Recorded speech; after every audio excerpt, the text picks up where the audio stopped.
Hello and welcome to another episode of the Couch Warrior podcast. As always, I'm your host, Mike, and today we're going to be breaking down Jake Paul versus Mike Tyson coming up on November 15th.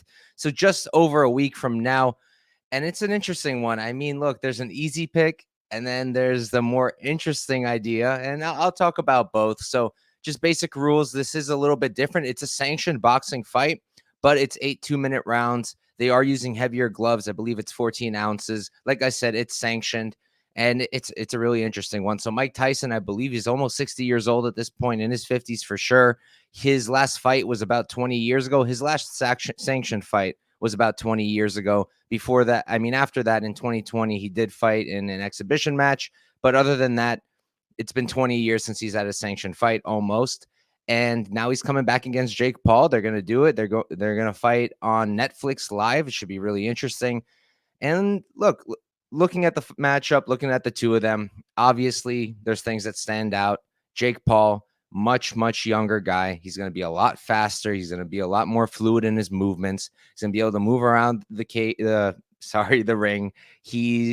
And overall, I just think that his footwork and his speed are going to give him a significant advantage. Now with Mike Tyson, he's known for his power.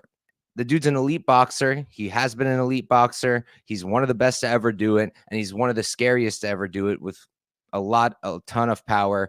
And if he hits you flush, it's probably lights out. So the way I see it, more than likely, Jake Paul should be able to come out here, use his footwork, use his speed, dance around him, land his shots, stay safe, maintain the distance, maintain the range, and just do his work.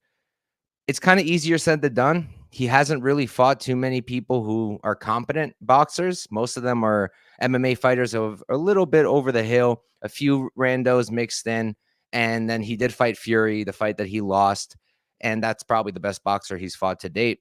Mike Tyson is the most experienced boxer he's fought to date. Mike Tyson's going to hit the hardest out of anybody that Jake Paul has fought to date. And Mike Tyson is going to probably be the scariest guy Jake Paul has fought to date. So we'll see how he handles it. I think that Mike Tyson at this age, it's unlikely that he can win a prolonged fight. I think that early on in the match, I think he can knock out Jake Paul. I think he can knock out I think he can land a nice shot. I think he can catch him. I think he can put him out, drop him a few times. But I have a hard time seeing him last 8 rounds of just not getting tired once he really starts to slow down at this age. No matter how much he's working out, no matter how fit he is, I think the power will be there early. But if Jake Paul is able to use his footwork, maneuver, stay safe, and just do his work from the outside, I think that he should be able to survive those early onslaughts from Tyson. And then I think he should be able to win the fight. Now, the thing I find interesting is I don't necessarily think Jake Paul is going to knock out Tyson. I know a lot of people are saying it. I think maybe people are going to target unders from a betting perspective because Jake Paul is a heavy favorite in this matchup. But I kind of think this might go all 8 rounds. It's 2-minute rounds, right? So they're a little bit shorter. I think they are going to come out in a little bit of a slower pace.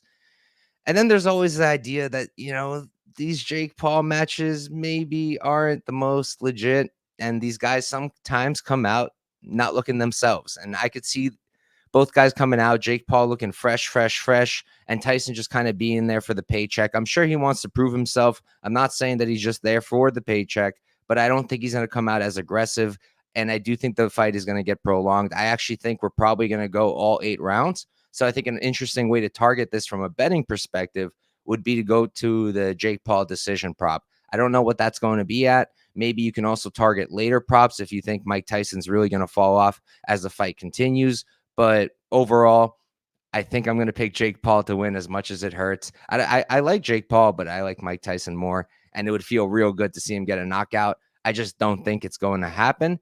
So I think Jake Paul will win, and I think he's going to win by decision. So if you're going to approach this from a betting perspective, that's the way I think you should do it.